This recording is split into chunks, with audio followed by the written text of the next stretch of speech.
Good morning everyone. Last class में हम लोग बात कर रहे थे केमिकल काइनेटिक्स। ठीक है, हम लोग यहाँ पे केमिकल काइनेटिक्स की बात कर रहे थे। तो केमिकल काइनेटिक्स में मैंने आपको बताया था कि केमिकल काइनेटिक्स में हम लोग रेट ऑफ रिएक्शंस की बात करेंगे। किसकी बात करेंगे? Rate of reactions. हम लोग रेट ऑफ रिएक्शंस की बात करेंगे और इसके अलावा फैक्टर्स की बात करेंगे। इसके अलावा किसकी बात करेंगे?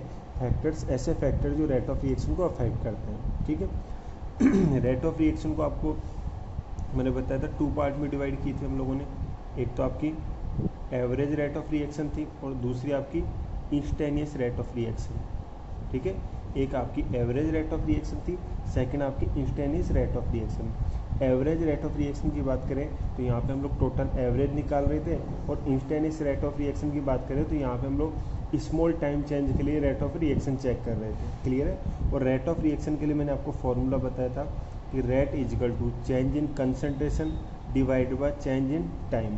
अभी कंसंट्रेशन रिएक्टेंट की भी ले सकते थे या फिर प्रोडक्ट की भी, बस हमें ये ध्यान रखना था कि जब भी रिएक्टेंट की कंसंट्रेशन लेंगे, किसकी कंसंट्रेशन लेंगे? रिएक्टेंट की, तो वहाँ पे कौन सा साइन यूज में लेंगे? Negative sign. क्यों यूज में लेंगे वो मैंने आपको बता दिया था।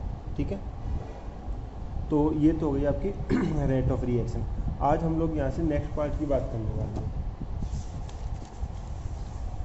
कि किसी भी रिएक्शन के लिए रेट ऑफ रिएक्शन कैसे कैलकुलेट करते हैं। ठीक है, तो आपके एनसीईआरटी क्वेश्चन है, सबसे पहले हम लोग उन्हीं की बात कर लेते हैं।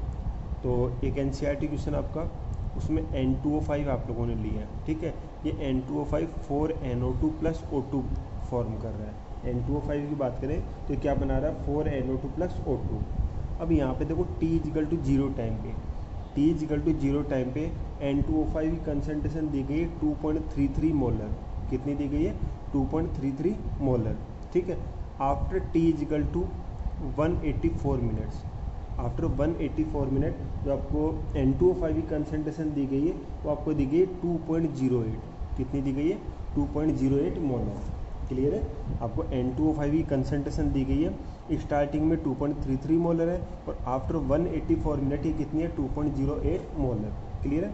अब आपसे यहाँ पे रेट ऑफ रिएक्शन पूछी गई है, तो रेट इज इक्वल टू क्या लिखोगे? Change in concentration divided by time taken, ये लिखोगे। तो चेंज इन कंसंट्रेशन, कंसंट्रेशन में कितना चेंज आता है? तो देखो आप लोग इस टाइप से लिखते हो x2 - x1 divided by T2 - T1। तो देखो रिएक्टेंट की कंसंट्रेशन है, पहले से नेगेटिव साइन लेंगे, उसके बाद x2 आपकी कितनी है? 2.08 माइनस आपका 2.33 डिवाइडेड बाय T2 आपका 184 - 0। क्लियर है? तो इस टाइप से हम लोग लिखेंगे। अब यहाँ पे आपको पता है कि 2.08 - 2.33, तो माइनस कर लेंगे, कितना रह जाएगा? ये 0.25। कितना रह जाएगा? 0.25। और 0.25 को हम लोग किससे डिवाइड कर देंगे? 184 से। 0.25 को किससे डिवाइड कर देंगे? 184 से। तो यहाँ पे आपका आंसर आ जाएगा। यहाँ पे क्या आ जाएगा? आपका आंसर आ जाएगा। क्लियर है? इसी टाइप से एक और क्वेश्चन आपका एनसीईआरटी में C4H9Cl, ये क्वेश्चन है C4H9Cl, और इसकी रिएक्शन करवाई थी H2 के साथ, और हम लोगों ने यहाँ पे बनाया था C4H9OH, और साथ में यहाँ पे HCl प्रोड्यूस हुआ था। ठीक है, अब यहाँ पे C4H9Cl की कंसंट्रेशन दी गई है। कितनी कंसंट्रेशन दी गई वो देखो। T = 0 टाइम पे ये आपको दिया हो 0.100 मोलर। कितना दिया गया? 0.100 मोलर। और T = after 800 seconds, T = after 800 seconds इसकी जो कंसंट्रेशन है वो हो जाती है 0.017 मोलर। कितनी हो जाती है? 0.107 मोलर। तो आपको पता ही है rate is equal to delta C upon delta T। अब डेल्टा C की वैल्यू कितनी है? चेंज इन कंसंट्रेशन देख लो, रिएक्टेंट की कंसंट्रेशन ले रहे हैं तो साइन कौन सा यूज में लेंगे? माइनस। उसके बाद फाइनल कंसंट्रेशन डेल्टा C का मतलब क्या होता है? x2 - x1 या C2 - C1 कह दें, जो भी आप लोग लिखना चाहो, और डिवाइडेड बाय T2 - T1।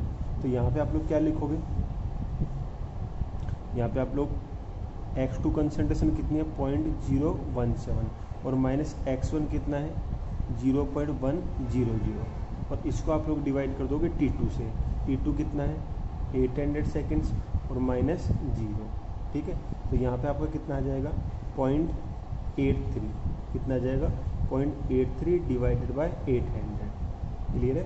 तो यहाँ पे आप लोग इसे सॉल्व कर लोगे, आपका आंसर आ जाएगा। क्लियर है। तो इस टाइप से आपके सिंपल क्वेश्चन होंगे, इनको आपको सॉल्व करना होगा। क्लियर है यहाँ पे। तो इस टाइप से आप लोग चेंज इन कंसंट्रेशन वो रिएक्टेंट के लिए दी गई है, फिर प्रोडक्ट के लिए। तो यहाँ पे आप लोग चेंज इन कंसंट्रेशन लिखोगे और उसको टाइम टेकन से डिवाइड कर दोगे तो आपकी क्या आ जाएगी, रेट ऑफ रिएक्शन आ जाएगी। क्लियर है यहाँ तक। चलिए अब देखो रेट ऑफ रिएक्शन को एक्सप्रेस कैसे करते हैं उसकी हम लोग बात कर लेते हैं। तो नेक्स्ट हम लोग लिखते हैं expression of rate of reaction, expression of rate of reaction with respect to different reactants and products.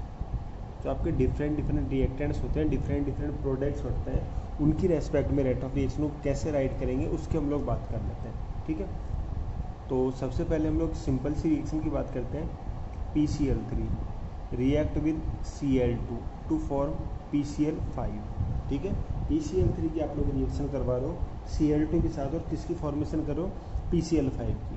ठीक है। यहाँ पे अब यहाँ पे आपको रेट ऑफ रिएक्शन लिखनी हो तो आप लोग कैसे लिखोगे, रेट इजिकल टू, यदि आपको PCl3 की रेस्पेक्ट में लिखनी हो तो क्या लिखोगे, delta PCl3 concentration of PCl3 divided by delta T। ठीक है। आपको रेट ऑफ रिएक्शन Cl2 की रेस्पेक्ट में लिखनी हो तो क्या लिखोगे, delta concentration of Cl2 divided by delta T। और आपको यदि रेट ऑफ रिएक्शन PCl5 की रेस्पेक्ट में लिखनी हो तो क्या लिखोगे, delta concentration of PCl5 divided by delta T। ठीक है। तो ये तो आपके रिएक्टेंट हैं। तो जब भी रिएक्टेंट लेंगे तो ऑलरेडी कौन सा साइन काम में लेंगे, नेगेटिव, और जब भी प्रोडक्ट की टर्म्स में लिखेंगे तो कौन सा साइन काम में लेंगे, पॉजिटिव। ठीक है। तो यहाँ पे आप लोग रेट ऑफ रिएक्शन को PCl3 की रेस्पेक्ट में भी लिख सकते हो और change in concentration of PCl3 divided by time taken. आप लोग Cl2 की रेस्पेक्ट में भी लिख सकते हो, change in concentration of Cl2 divided by time taken. और आप लोग PCl5 की रेस्पेक्ट में भी लिख सकते हो, change in concentration of PCl5 divided by time taken. Clear है। अब इन तीनों रेट ऑफ रिएक्शंस की बात करें तो देखो तीनों रेट ऑफ रिएक्शन सेम होंगी। कैसे सेम होंगी, देखो फॉर एग्जांपल इस रिएक्शन को होने में 50 मिनट्स लगते हैं। इस रिएक्शन को कंप्लीट होने में कितने मिनट लगते हैं, 50 मिनट। तो देखो इस 50 मिनट में 1 मोल PCl3 1 मोल Cl2 के साथ रिएक्शन कर रहा है। ठीक है। और इनसे 1 मोल PCl5 की फॉर्मेशन हो रही है। कहने मतलब 50 मिनट में 1 मोल आपका PCl3 डिकम्पोज हो रहा है, 1 मोल आपका Cl2 डिकम्पोज हो रहा है और 1 मोल PCl5 की फॉर्मेशन हो रही है। क्लियर है। तो यहाँ पे PCl3 और Cl2 के कंबाइन करने की रेट और PCl5 की फॉर्मेशन की रेट, दोनों रेट कैसी हैं, सेम है। तो यहाँ पे आपकी जो रेट ऑफ रिएक्शन का एक दूसरे के साथ जो रिलेशन होगा उसको मैं इस टाइप से लिख देता हूँ, rate is equal to minus change in concentration of PCl3 divided by delta T। ये आपकी इक्वल होगी minus delta change in concentration of Cl2 divided by delta T। और ये आपकी सेम होगी plus delta concentration of PCl5 divided by delta T। तो इस type से PCl3 की रेस्पेक्ट में रेट ऑफ रिएक्शन, Cl2 की रेस्पेक्ट में रेट ऑफ रिएक्शन और PCl5 की रेस्पेक्ट में रेट ऑफ रिएक्शन, तीनों रेट ऑफ रिएक्शन कैसी होंगी, सेम होंगी। क्लियर है। चलो अब यहाँ पे कुछ हम लोग डिफरेंट टाइप की रिएक्शंस की बात करते हैं। जैसे हम लोग अमोनिया फॉर्मेशन की रिएक्शन की बात कर लेते हैं, N2 + 3H2 फॉर्मिंग 2NH3। ठीक है। हम लोग बात कर लेते हैं N2 + 3H2 फॉर्मिंग 2NH3। तो यहाँ पे हम लोग बात करें तो देखो यहाँ पे नाइट्रोजन की रेस्पेक्ट में रेट ऑफ रिएक्शन लिखें, हाइड्रोजन की रेस्पेक्ट में लिखें और अमोनिया की रेस्पेक्ट में। तो पहले तो मैं रेट ऑफ रिएक्शन लिख देता हूँ। सबसे पहले N2 की रेस्पेक्ट में लिखता हूँ तो क्या लिखूँगा, minus delta change in concentration of N2 divided by delta T। ठीक है। H2 की रेस्पेक्ट में लिखूँगा तो rate is equal to minus delta concentration of H2 divided by delta T। और NH3 की रेस्पेक्ट में लिखूँगा तो मैं लिखूँगा rate is equal to plus delta concentration of NH3 divided by delta T। Clear है। तो ये मैंने रेट ऑफ रिएक्शन N2 की रेस्पेक्ट में लिख दी, ये H2 की रेस्पेक्ट में और ये NH3 की रेस्पेक्ट में। क्लियर है। यहाँ पे change in concentration of N2 divided by delta T, यहाँ पे change in concentration of H2 divided by delta T, और यहाँ पे change in concentration of NH3 divided by delta T. Clear है यहाँ तक। चलो आगे हम लोग यहाँ पे बात करें तो देखो फॉर एग्जांपल इस रिएक्शन को होने में 20 मिनट लग रहा है।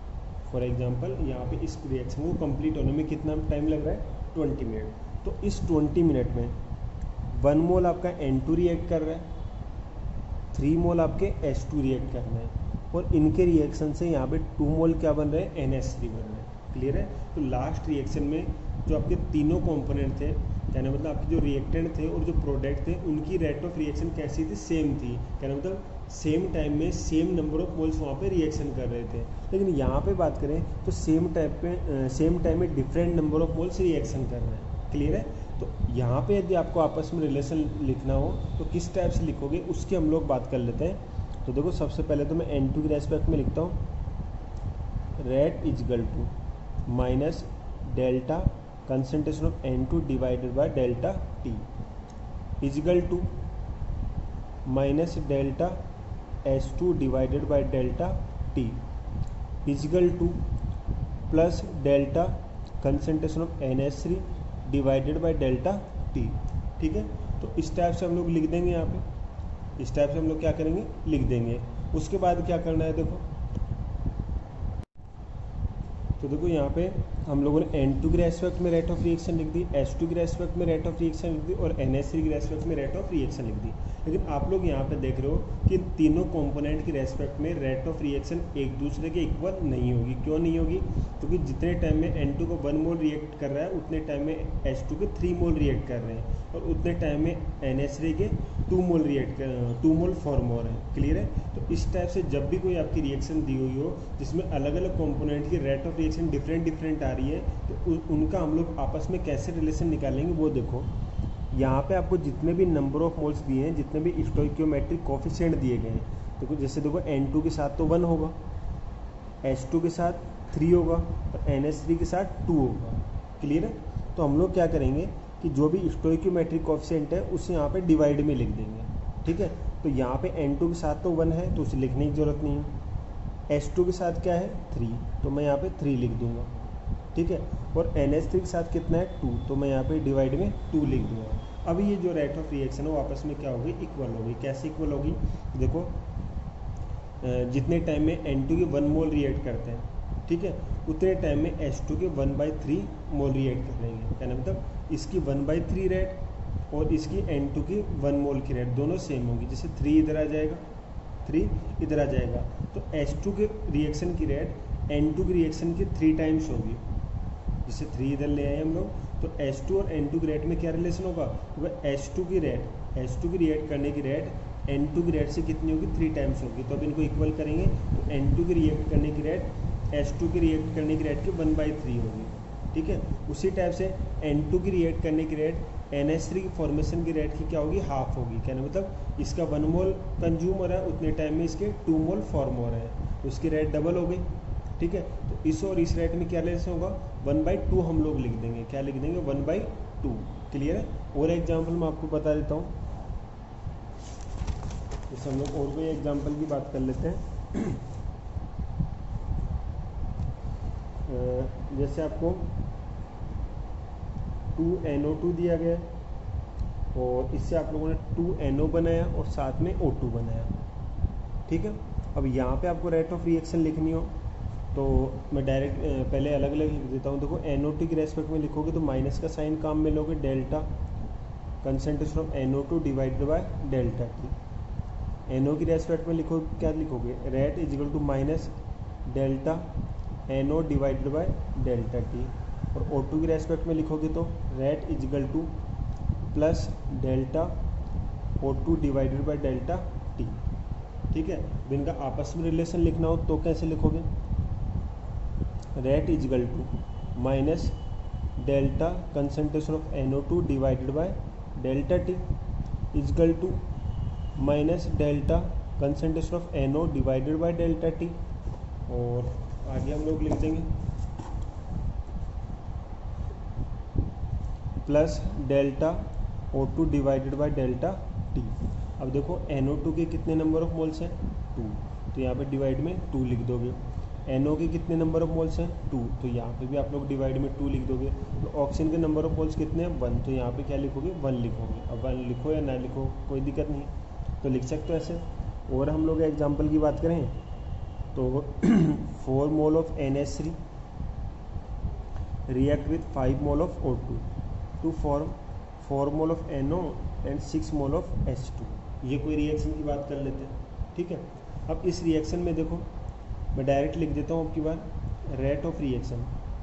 तो क्या लिखोगे delta concentration of NH3 divided by delta T, और साइन कैसा होगा negative, is equal to minus delta concentration of O2 divided by delta T is equal to delta concentration of NO divided by delta T, और यहाँ पे sign plus का होगा क्योंकि product है, is equal to plus delta H2O divided by delta T, और यहाँ भी साइन कैसा होगा प्लस का होगा। अब देखो आपस में रिलेशन देखने के लिए यहाँ पे 4 मोल लिए हैं तो डिवाइड में क्या लगा दूंगा 4, यहाँ पे 5 मोल लिए हैं तो डिवाइड में क्या लगा दूंगा 5, यहाँ पे मैंने 4 मोल लिए हैं तो डिवाइड में क्या लिखूंगा 4, और यहाँ पे कितने मोल लिए हैं 6 मोल, तो डिवाइड में क्या लगा दूंगा 6।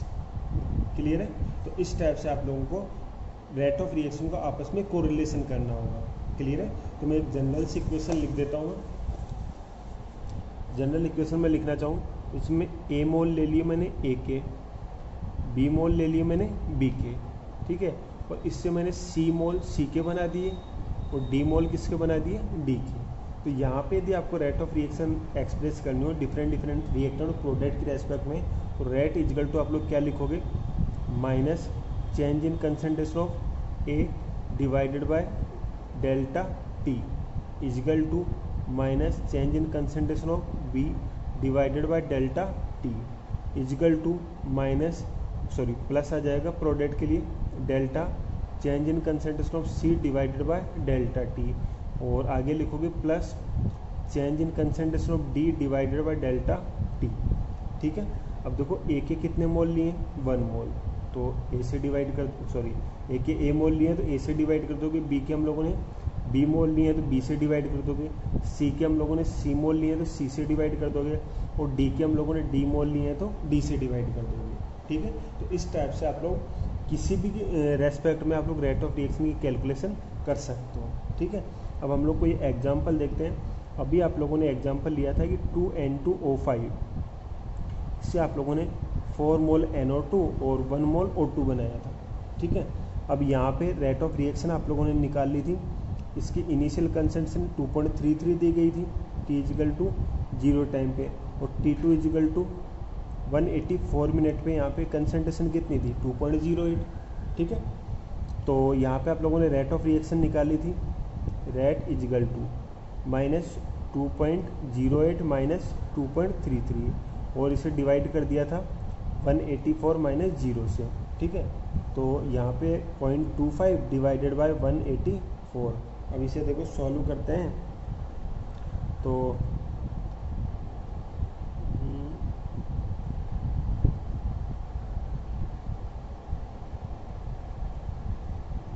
मैं इसे अप्रोक्स 10 टू द पावर -2 करके इसे 25 मान लेता हूँ, और ये आपका 1 और अप्रोक्स 7 के आसपास मान लेता हूँ, तो ये आपका हो जाएगा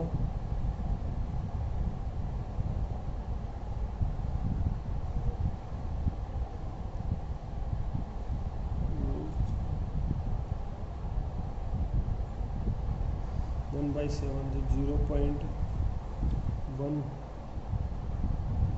और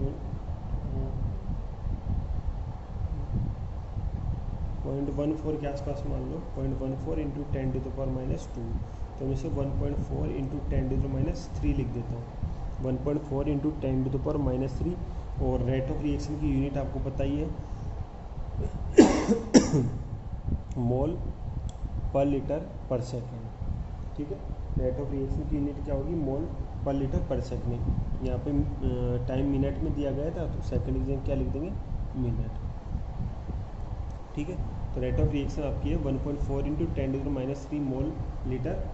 मोल पर लीटर पर मिनट। ठीक है, अब यहाँ पे देखो आपको N2O5 की रेस्पेक्ट में आप लोगों ने रेट ऑफ रिएक्शन निकाल ली। अब आपसे ये कहते हैं कि NO2 की रेस्पेक्ट में रेट ऑफ रिएक्शन कैलकुलेट करो। क्या कह दिया जाए कि NO2 की रेस्पेक्ट में रेट ऑफ रिएक्शन कैलकुलेट करनी है। तो कैसे करेंगे, देखो आपको पता ही है rate is equal to minus delta N2O5 divided by delta T is equal to plus delta NO2 divided by delta T is equal to plus delta O2 divided by delta T। ठीक है, चलो अब यहाँ पे 2 मोल है N2O5 के तो 2 से डिवाइड करेंगे, ये आपके 4 मोल है NO2 के तो 4 से डिवाइड करेंगे, और O2 का 1 मोल है तो उसे 1 रहने देंगे। अब देखो ये आपका N2O5 की रेस्पेक्ट में रेट ऑफ रिएक्शन है, तो ये आपका N2O5 की रेस्पेक्ट में रेट ऑफ रिएक्शन कितनी आ रही है 1.4 इंटू 10⁻³ मोल लीटर पर मिनट। आपको कैलकुलेट करनी है NO2 की रेस्पेक्ट में, किसकी रेस्पेक्ट में, NO2 की रेस्पेक्ट में।